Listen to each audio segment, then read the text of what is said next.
How's it going, everybody, and welcome to How Good Is It Really? My name is Jeremiah. I'm Luke. And today we're going to be talking about a more interesting pick, the 1932 film, The Most Dangerous Game.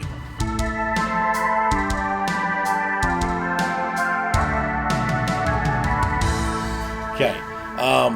Yeah, this was kind of an interesting pick. For those that don't know, the way we decide what we're going to talk about is one of us will give the other three like a list of 3 films to watch, and then the other person will pick one of those 3, and then we just go back and forth like that. That way we both kind of get a say in what we're talking about, but it's kind of something we both want to talk about as well. And I gave him 3 very older films, a film from 1920, 1932, and 1936. Yeah. Yeah, and we landed on 1932's The Most Dangerous Game, which, I don't know, is a phrase that is popular, I guess, to some extent, or at least notable in pop culture. Yeah. At least to me, I had heard the phrase several times. It's got a double meaning and to it. was aware of what it meant to some degree. So it's not like we're going into this completely blind. We kind of have an idea of what the movie's about. But yeah, let's just go ahead and hop into it. What did you think about the film?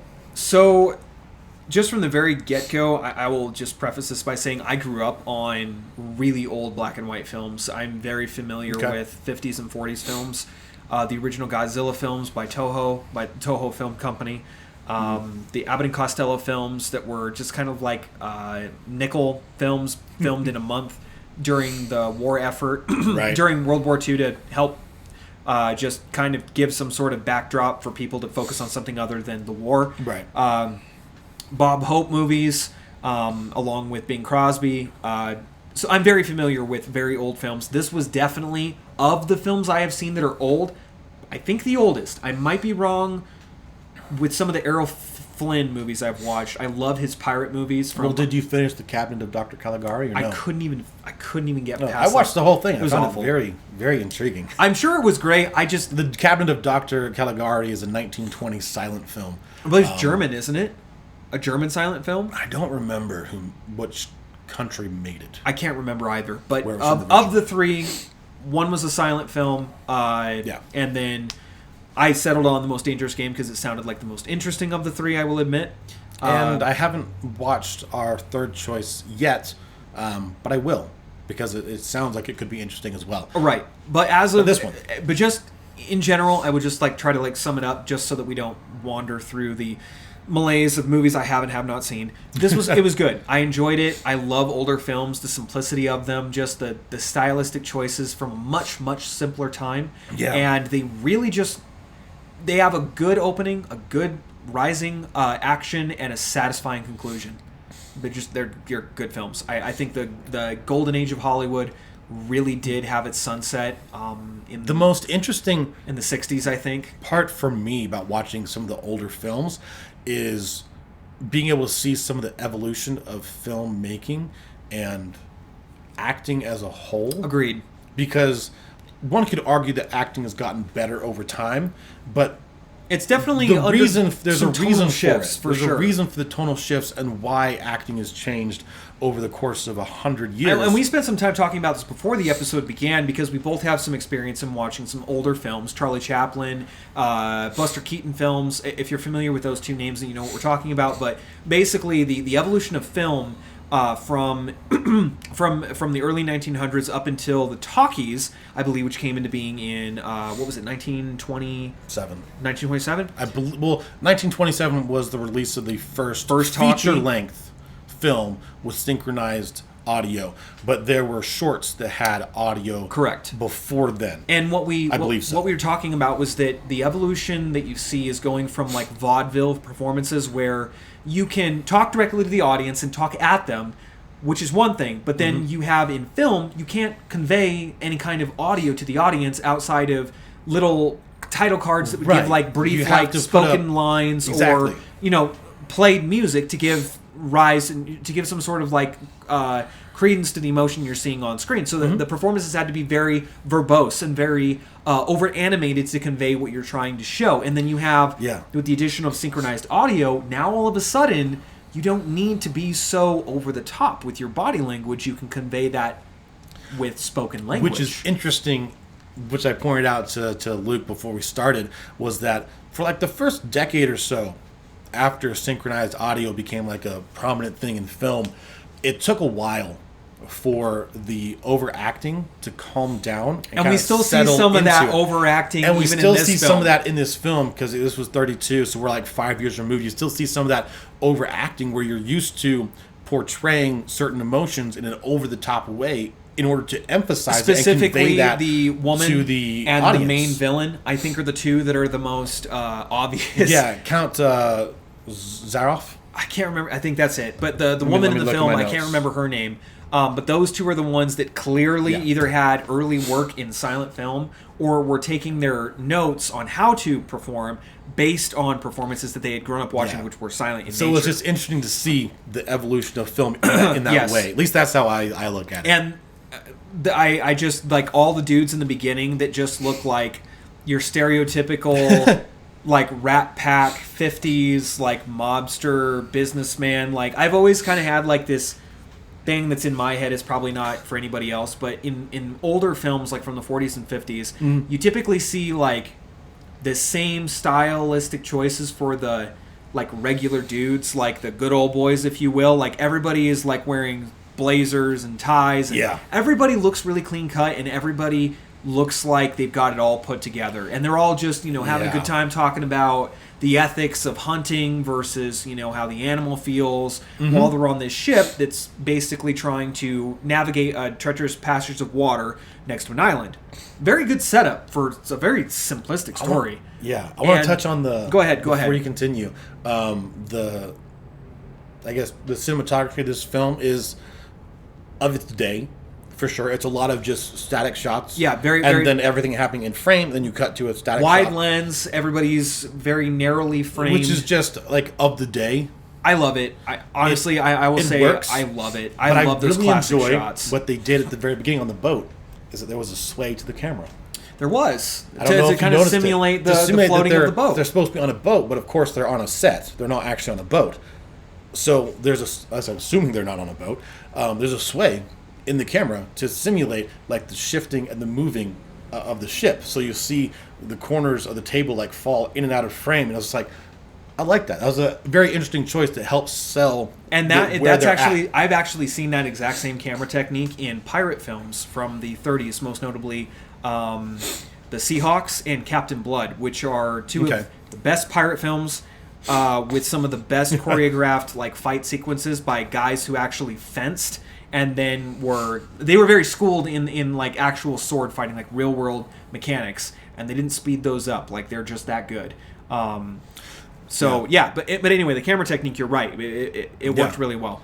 I would give it. It's hard judging some of the older films. There's a really cringy shot at the very end, but it was done with a really new style camera technique that was meant to portray, I'm sure for audiences, an incredibly tense moment, but for us and modern viewers was just kind of weird and kind of awkward to watch. But if you realize that what you're seeing is almost 100 years old, and that camera techniques have come so far from what they used to be, especially with the invention of talking, you have to realize that just the way you film a shot is you cannot do a silent film the same way that you would do a talking film.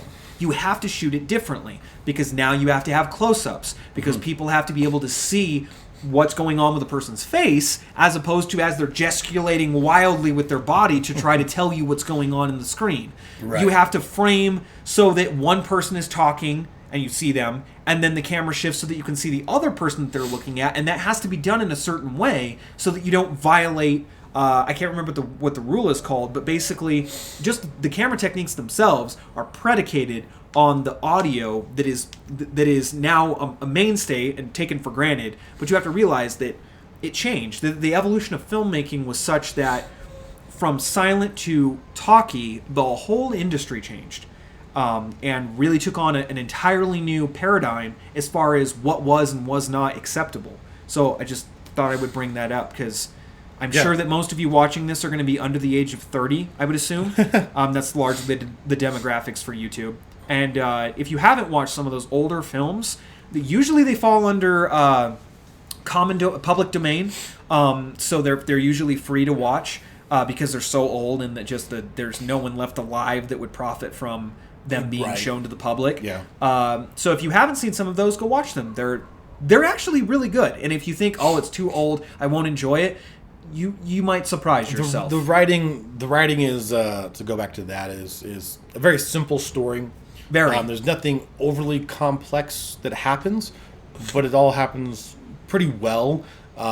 They don't waste time. It's beat for beat everything that happens. Yeah. It takes the place. The film is, I think, 67 minutes. So it clips along pretty well. It is short, but it's done in a way where you, as the audience, never feel like, "Come on, let's get on with it." What would you think for the writing then? Of the writing, I'd give this an 8. Really? Yeah, I think this is a really good story. I feel like just because the story is shorter or more simple than what you would expect with like a convoluted plot like Inception, because I can't correct me. Inception makes sense. Well, I know, but who's the author? Or who, Christopher Nolan. Christopher Nolan. Because the point I was going to make was that Christopher Nolan is known for making like over the top, complicated stories because he likes to flex because he's smart. I think he likes interesting things. Just sometimes, I think they're a little too complicated for their own good. Inception, though, being the less complicated of the movie he's made. Tenet being the most over the top and least believable of them. Tenet is not hard to understand. No, it's not. Does not make sense. It can be if you don't really read into it. It does not make sense. It does. But moving on. Anyway, older films, you have to like. Let's take you back. I know. I'm trying to look at it more of like at the time. Well, and you have to just by today's standards. Look at it from the perspective of somebody in the 1930s. You have to realize that not only did these people not have the internet, which very funny. They also did not live, speak, or behave in the way that you or I do today. If you were to go back to 1936, you would not fit in.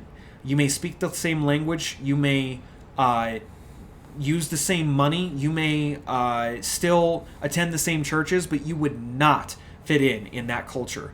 And it's because they're just the amount of evolution that our culture has undergone over 100 years is... any culture really, if you look at it that way, there's no way that we as a modern audience can really understand what's going on unless we knew somebody who was alive at the time who could explain it to us, like a great grandparent, which unfortunately most of them are passed away at this point.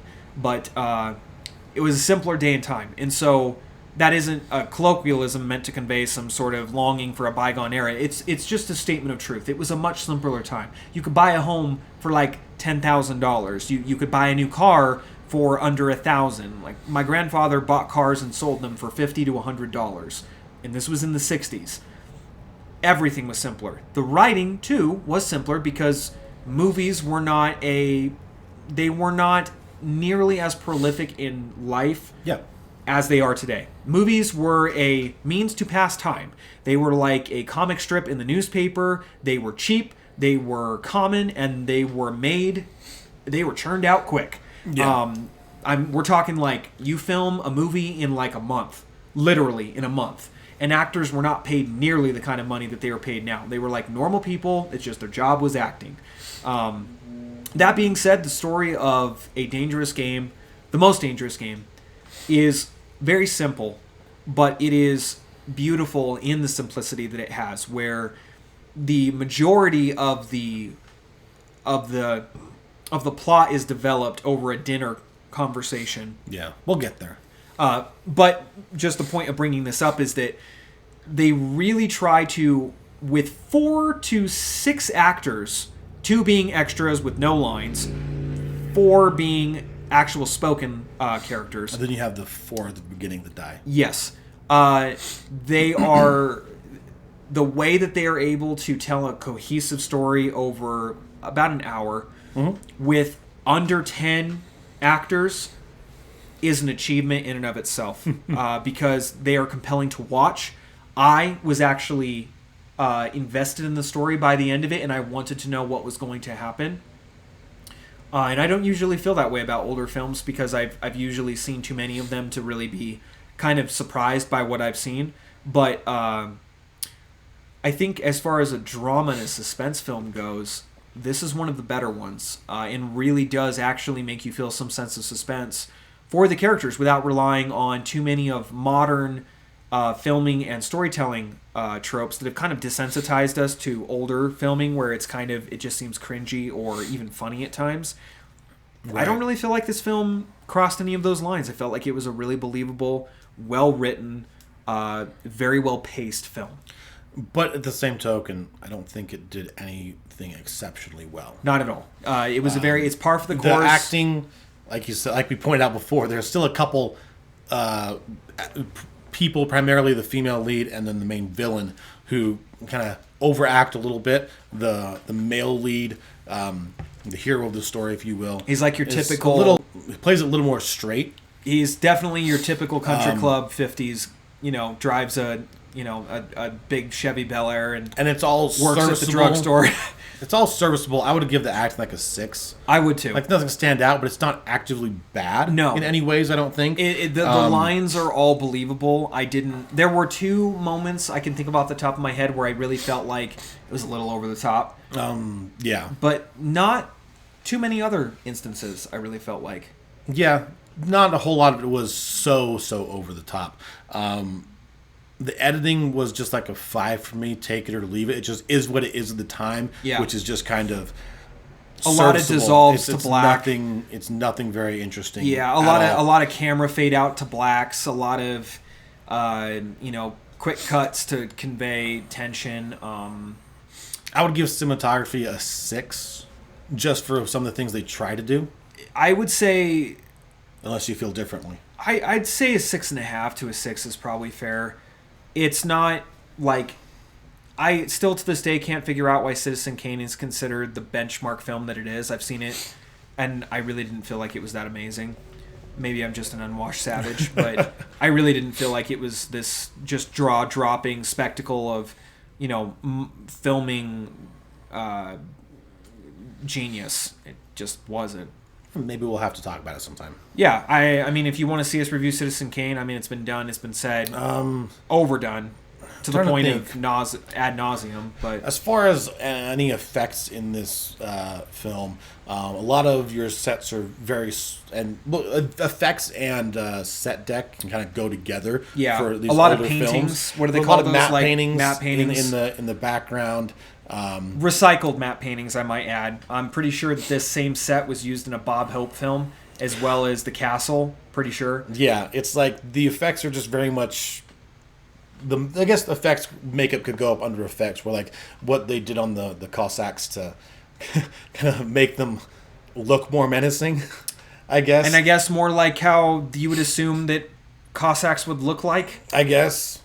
I don't know, that felt weird to me, where like. For both of those, the effects and I almost expected them to like start doing like that little like the drop down dance they do with like a thing of vodka or something. Like it was a little over the top.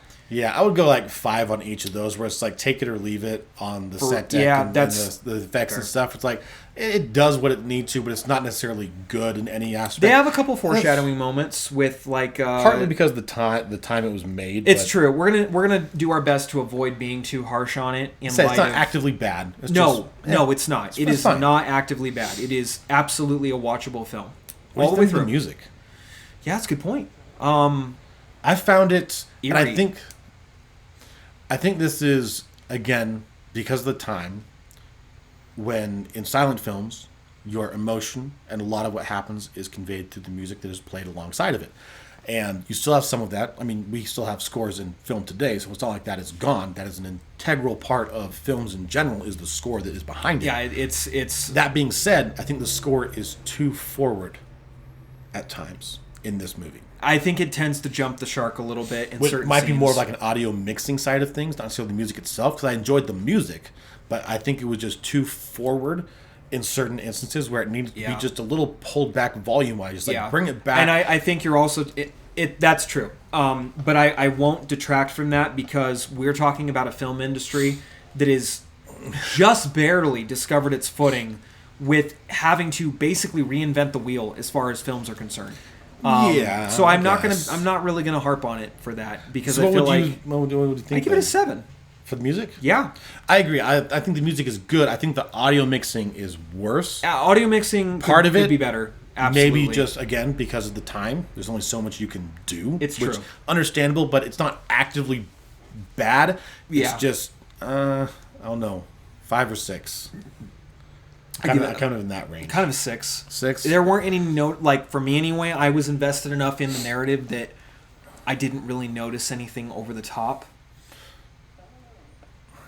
Okay, that's fair enough. There were a couple moments. Thankfully, the moments that stood out the most to me didn't have dialogue in them. Yeah. They were quiet moments. It's just the score was just a little too heavy, trying to emphasize what was happening on screen, where it needed to kind of sit behind what was happening on screen a little more. Yeah. And instead of taking the forefront, at least for me, that's how I felt about it at times. Learning curve. It's a learning curve. Yeah. That being said, like the film as a whole, I enjoyed for sure. The directing, I don't remember who directed it. I can't remember either. I knew it, but I forgot. I'm not going to look it up. But the director, I think it all works fairly well. The narrative was cohesive. The story is very made simple, sense. but everything's executed well enough that it makes sense. And believable, too. Where within the like a self-contained 7. universe, it made sense. Yeah. And there were never any moments where I was like, this would never work, even for the characters in the moment. No, it really did. It really did. The whole thing did work. Every motivation that they gave for all of the different things were very believable. The universe doesn't ever break the, what do they call that? The fourth wall. As far as drawing you out of the experience and trying to basically just violate some of those things that we kind of take for granted today.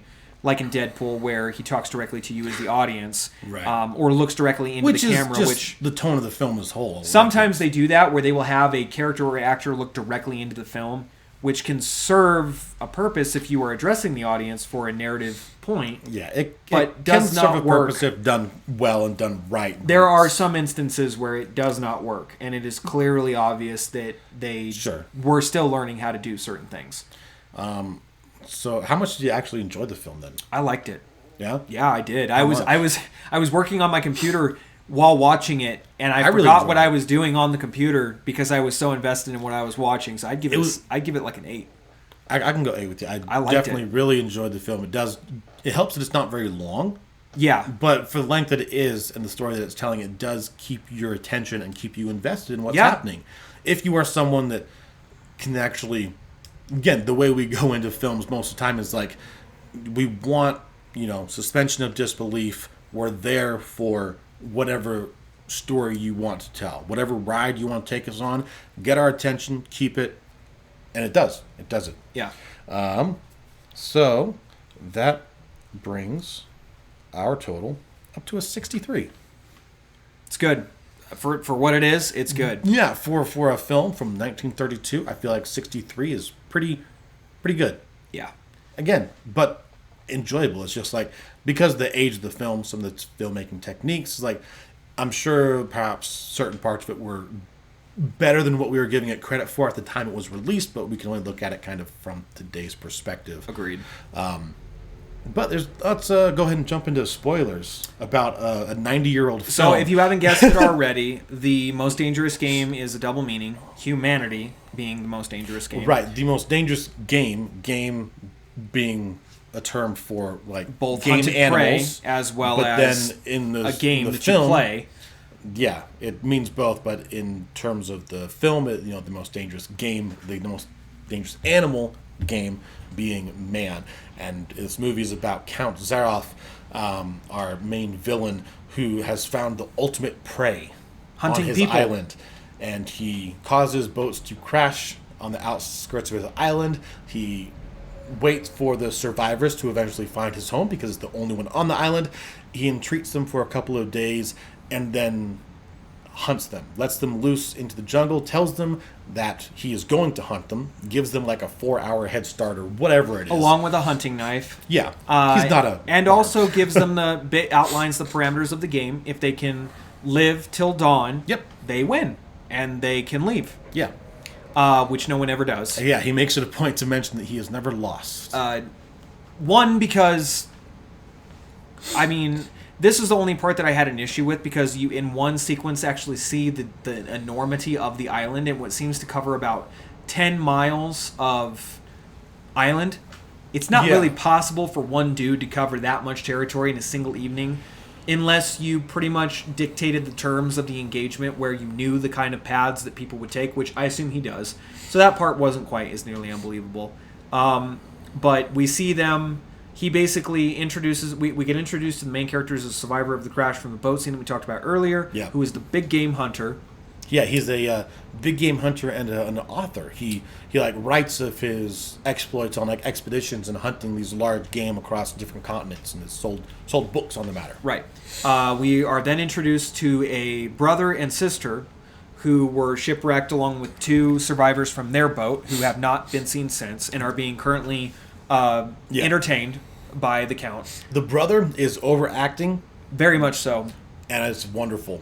Very much so. Well, he's also pretending to be drunk. Yeah, he's playing drunk the entire time he's on screen. And he does a good job. I think he's like not drunk the very first time we see him.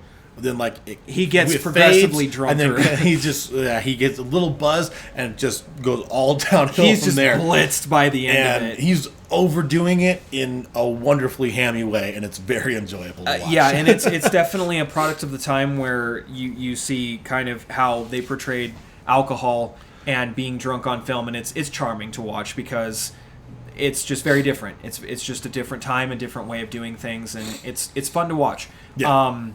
He clearly is the next target and gets offed very quickly because he's both annoying and an easy target. That night he gets released and hunted and killed.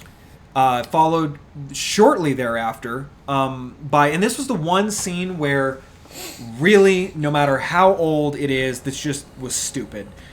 They're hiding in the trophy room where it's basically just all of his hunted prey are put on display in different... Yeah, he has like mounted heads and like preserved body parts in jars and stuff, like Hannibal Lecter kind of stuff. Yeah, and so they're hiding in the shadows when they see... Silence of the Lambs kind of stuff. Hannibal didn't actually keep trophies, but there were other people in that did keep trophies. Yes. Just to clarify. Buffalo Bill, I think was his name. Buffalo Bill and... Yeah, anyway, so they're hiding in the shadows when the Count and his 2 Russians carry the body of the brother downstairs. There was no reason for them to jump out and confront him. None. Yeah. Yet they do.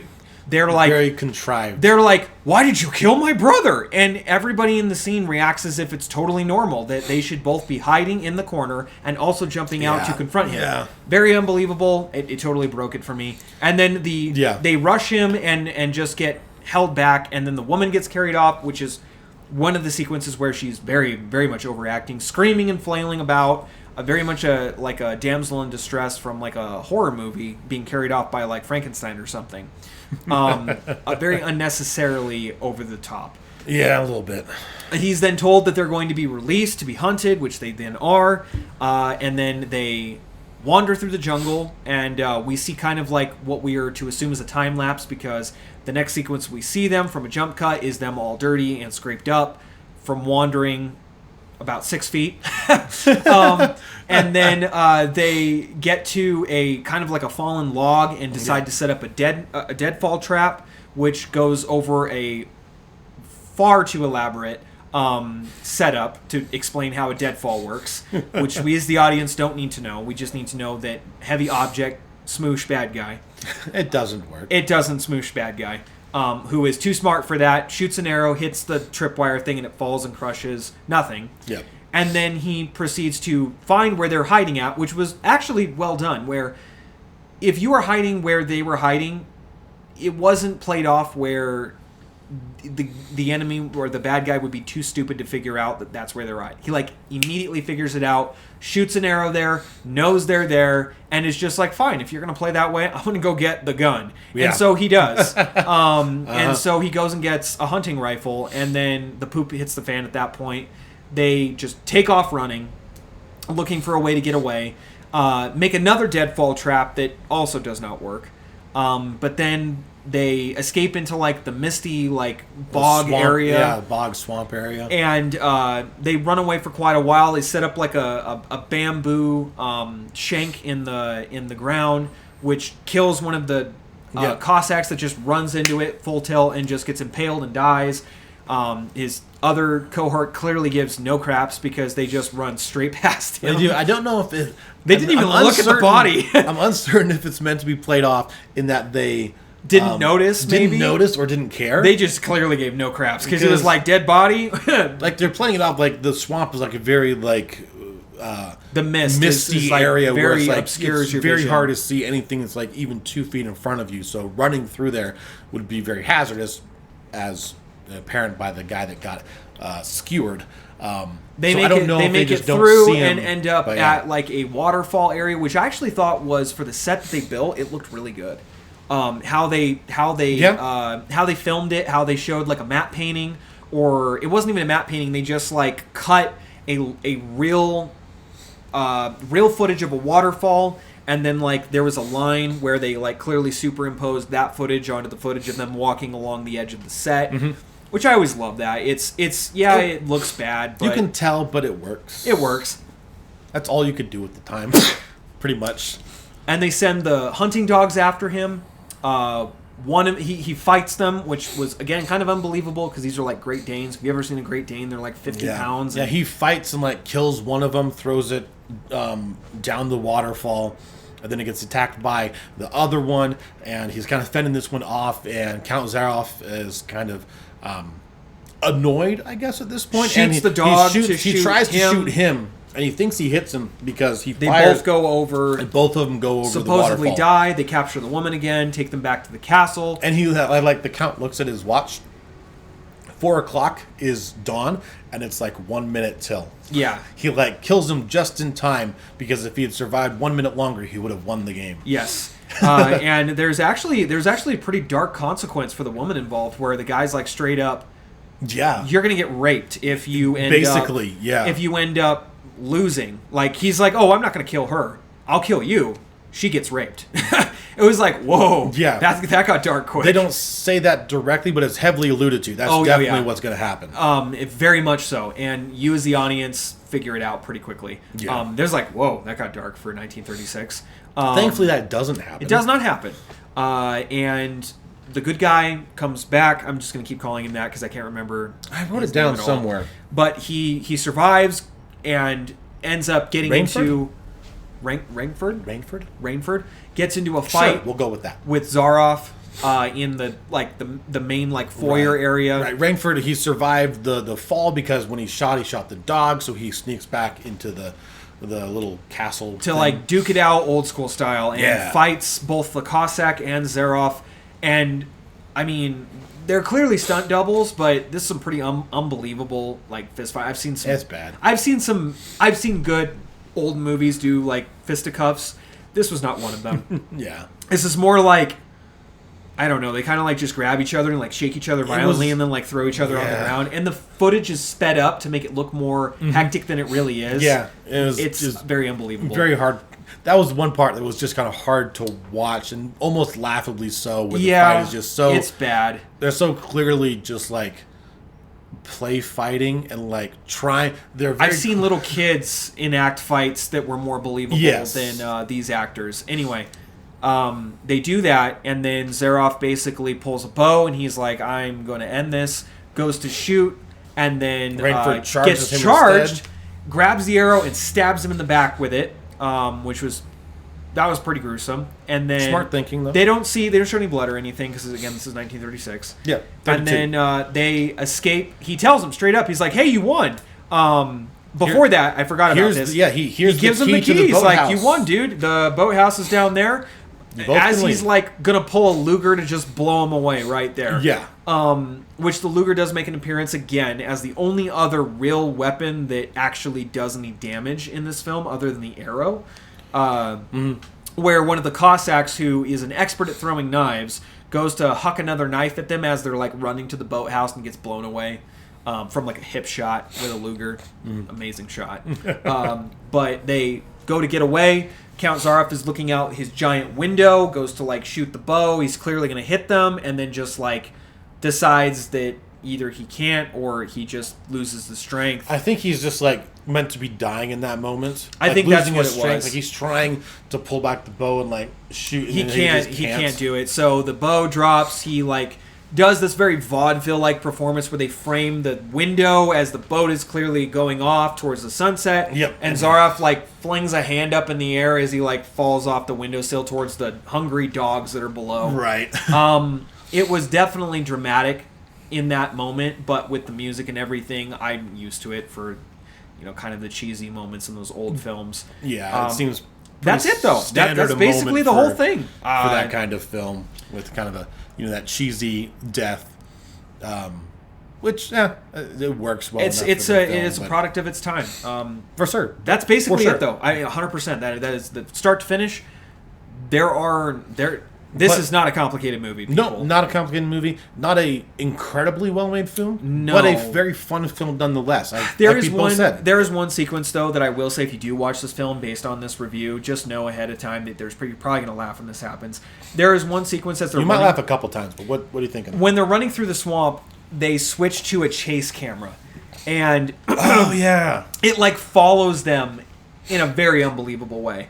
And it pushes the grass aside to simulate them running forward and not knowing what's ahead. And the camera is clearly just on a track, pushing through the grass. It looks good until the woman looks back and she's clearly kind of jogging in place as she looks back at the camera. So I want to correct you on one thing. Go ahead. I'm pretty sure that POV is meant to be Zaroff, not them. Okay. I think you're right. Which is why it's moving at a faster pace. It's meant to be Zaroff rushing through the swamp, chasing them. Okay. It's still hard to watch. It's still fun. I was when I first saw it, I was like, "Oh, that's cool." That's the exact reaction I had, where it was like, "Okay, this is like a early proto chase camera." Yeah, kind of thing. you're trying to do a thing. I see you. That's cool. And it was probably, when it was shown, something no one had ever really seen before, and probably elicited a very dramatic response from the audience. Perhaps seen, I don't know when all of these techniques were first used and stuff, using I'd imagine rails. this was probably one of the first instances of rail cameras in a first person. In a first-person point of view, sure, but I'm sure there's an instance before, certainly probably some before this French certainly avant-garde film from 1925 or something. But still interesting nonetheless. We're hey, you're doing something a little different here. I appreciate it. Yeah, it's is how I felt about it. Different than just watching actors run across static sets as you slowly pan a camera on a fixed tripod. Yeah, which was cool. I liked that. That was the only other thing I wanted to add. I think that wraps up my take on this film. I think total enjoyment, I'd give it a 7. We ranked it what did we rank it total? 63 overall. 63. It's about fair. Yeah. Do you have anything else to add to this? No. If you enjoy older films like this, or are interested, okay, what is this weird movie you guys have been talking about? Yeah. You can watch it for free on Tubi right now. Yeah, that's right. That's where we found it. That's where we watched it. And that's available to download on most streaming platforms, including Xbox. But I think Tubi is a streaming platform. It's available to download. So sorry. Yeah, it's available to download via those platforms. But I think that's going to bring it to an end for this week's episode. If you guys enjoyed watching, leave us a like and a comment and share this with your friends and family if they would also appreciate watching a review of something that is a little bit older. If you didn't like the video, thanks for watching it anyway. And again, if you would just hit the like button and share the video, comment below, we'd really appreciate it. Jeremiah? And if you are listening to us over on Spotify, thank you so much. If you would follow us and leave us a rating there, that helps out a great deal as well. And we will see you next time. Later.